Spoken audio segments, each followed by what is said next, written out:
हम परमेश्वर का धन्यवाद करते हैं कि एक बार फिर से परमेश्वर ने हमको ये अवसर दिया है कि हम परमेश्वर के ज्ञान और उसके वचन के प्रकाशन में बढ़ते जाएं। तो आइए एक वचन को हम देखते हैं। यूहन्ना रचित सुसमाचार उसका 20 अध्याय और 22 वचन। यह वचन कहता है, यह कहकर उसने उन पर फूंका और उनसे कहा, पवित्र आत्मा लो। परमेश्वर का धन्यवाद करते हैं इस वचन की अगुवाई के लिए। तो इस वचन के अकॉर्डिंग प्रभु यीशु मसीह ने अपने चेलों को फूंक कर जो पवित्र आत्मा दिया गया है, इसके विषय में हम थोड़े जानने की कोशिश करेंगे। आज हम जानेंगे पवित्र आत्मा एक्चुअल में क्या है। जो धारणाएं, जो भ्रांतियां फैली हुई है पवित्र आत्मा के विषय में, आज जब हम देखते हैं जगह जगह पवित्र आत्मा को मजाक में उड़ाया जाता है।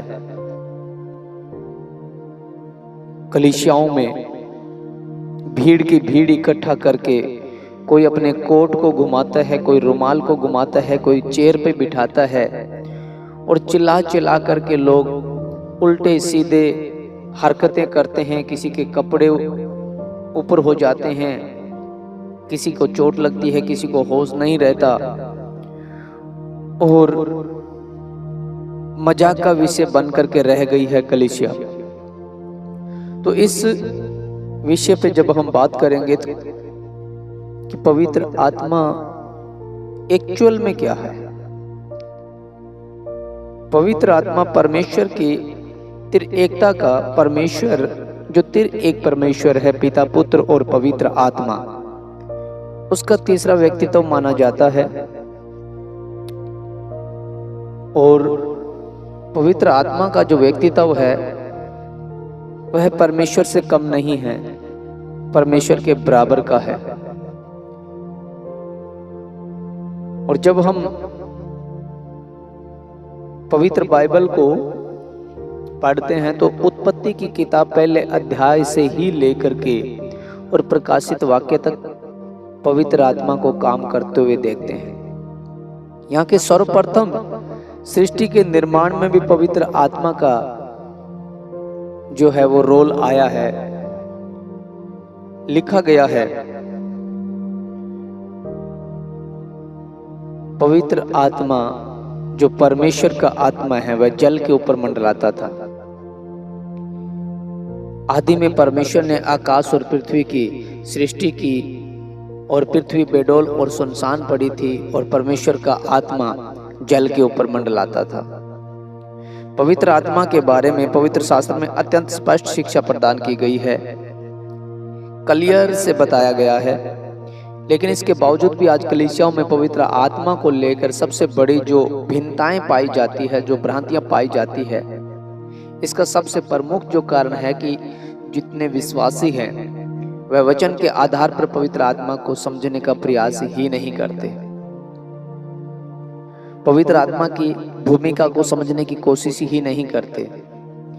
लगता है कि चमत्कार का जो आत्मा है वो पवित्र आत्मा है। लगता है कि जो गिरते हैं या दिमाग जो है ब्लैकआउट हो जाता है, कुछ नजर नहीं आता, वही पवित्र आत्मा है।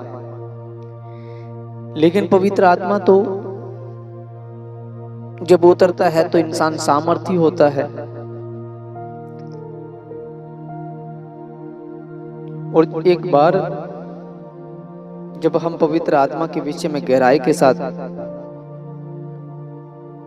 समझने की कोशिश करेंगे तो प्रभु यीशु मसीह ने अपने चेलों को क्लियर कहा था,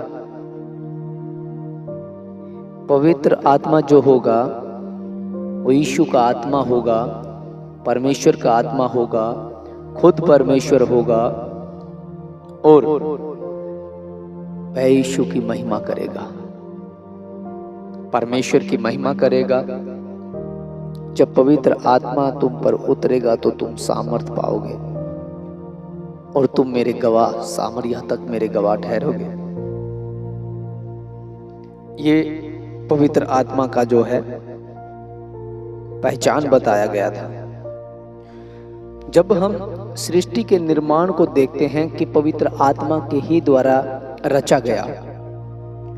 और उसके बावजूद फिर हम देखते हैं कि मनुष्य जात का जो निर्माण हुआ, लिखा गया है, हम मनुष्य को अपने स्वरूप के अनुसार अपनी समानता में बनाए। उत्पत्ति 1 अध्याय 26 वचन में क्लियर लिखा गया है। और बाइबल ऐसा कहती है कि तब परमेश्वर ने अपना श्वास आदम में फूंक दिया और आदम जीवित प्राणी बन गया। और प्रभु यीशु मसीह ने अपने चेलों को यह कह करके उन पर फूंका कि पवित्र आत्मा लो।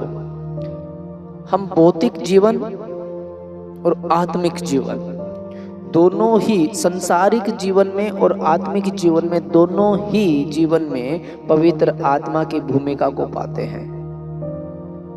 तो यहां से स्पष्ट हो जाता है, कोई भी धारणा नहीं रह जाती कि संसारिक जीवन भी और आत्मिक जीवन भी बिना पवित्र आत्मा के अस्तित्व में नहीं रह सकते, जीवित नहीं रह सकते। जो नथनों में फूंका जाता है वो जीवन का श्वास बोला गया है। परमेश्वर ने अपने जीवन का श्वास उसके नथनों में, यानी कि जो परमेश्वर श्वास लेता है वो आदम के नथनों में फूंका गया था।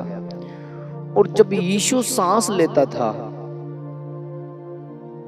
वो अपने पवित्र आत्माओं पे अपने चेलों पे फूंका गया। और स्कॉलर्स बताते हैं, यहूदी रब्बी भी इस विषय पे जिक्र करते हैं, उनके मिद्रास में यह पाया जाता है कि परमेश्वर ने जब मूसा को तंबू बनाने की जो आज्ञाएं दी थी और मूसा ने जो तंबू बनाया था, उस तंबू के ऊपर जो तना हुआ जो कपड़ा होता था वह खाल का होता था। और परमेश्वर का जो आत्मा उसमें रहता था। अब निर्गमन की पुस्तक उसका 35 अध्याय 23 वचन में देखेंगे तो वहां पे तंबू के ऊपर क्या क्या चीजें लगाई जाती थी वो सारा वहां पे दिखाया गया है। जब परमेश्वर का पवित्र आत्मा उसमें रहता था, परमेश्वर की महिमा का आत्मा उसमें रहता था, तो वह तंबू का जो खाल ऊपर होती थी वह ऊपर उठता था और नीचे बैठता था। हवा में वो फूलती थी, ऊपर उठती और नीचे आती थी, ऊपर उठती और नीचे आती थी। तो इससे जब वो लोग देखते थे तो वो कहते थे कि परमेश्वर अपने पवित्र महापवित्र स्थान में है। और वहां से एक आवाज आती थी और वो आवाज थी रुआख। रुआख और रुआख जो है आवाज है उसको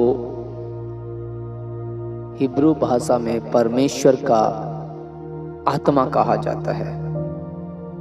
परमेश्वर का आत्मा, जो परमेश्वर का आत्मा है उसे रुआख इसलिए कहा जाता है क्योंकि वह फूलता था, सांस लेता था, बैठता था, सांस लेता था, बैठता था। तो जो परमेश्वर का आत्मा है वो श्वास का आत्मा है। मनुष्य के भीतर जो श्वास चलता है वो परमेश्वर के आत्मा के द्वारा फूंका गया है। हम जानवरों में भी श्वास को देखते हैं पर वो प्राण के द्वारा जीवित रहते हैं, ना कि पवित्र आत्मा के फूंके जाने से। वो जीवित प्राणी हैं जिनमें प्राण है। जब नूह नबी के साथ जो वाचा बांधी गई थी परमेश्वर के द्वारा, तो नूह नबी को कहा था कि मैं तुझसे वाचा बांधता हूं और तेरे साथ जो जीवित प्राणी हैं उनके साथ भी मैं वाचा बांधता हूं, और जिनमें जीवन, जिनमें प्राण है उनके साथ मैं वाचा बांधता हूं। तो प्राण में जो श्वास है वो, और जो आदम के अंदर डाला गया जीवन का श्वास, वो उसमें बहुत फर्क है। वो परमेश्वर के जीवन का श्वास है, उसे रुआख कहा जाता है। जब हम जीवित ही पवित्र आत्मा के, हमारा संसारिक जीवन, हमारा भौतिक जीवन पवित्र आत्मा पे निर्धारित करता है, तो हम पवित्र आत्मा को ऐसे गिरने में, पड़ने में, चमत्कारों में कैसे ढूंढ सकते हैं? और इस पवित्र आत्मा के विषय में और हम गहराई के साथ जानेंगे। आने वाले तमाम वीडियो के अंदर हम पवित्र आत्मा के ऊपर अध्ययन करेंगे। एक बहुत बड़ा भेद हम पवित्र आत्मा का जो है हम बाइबल से जानेंगे।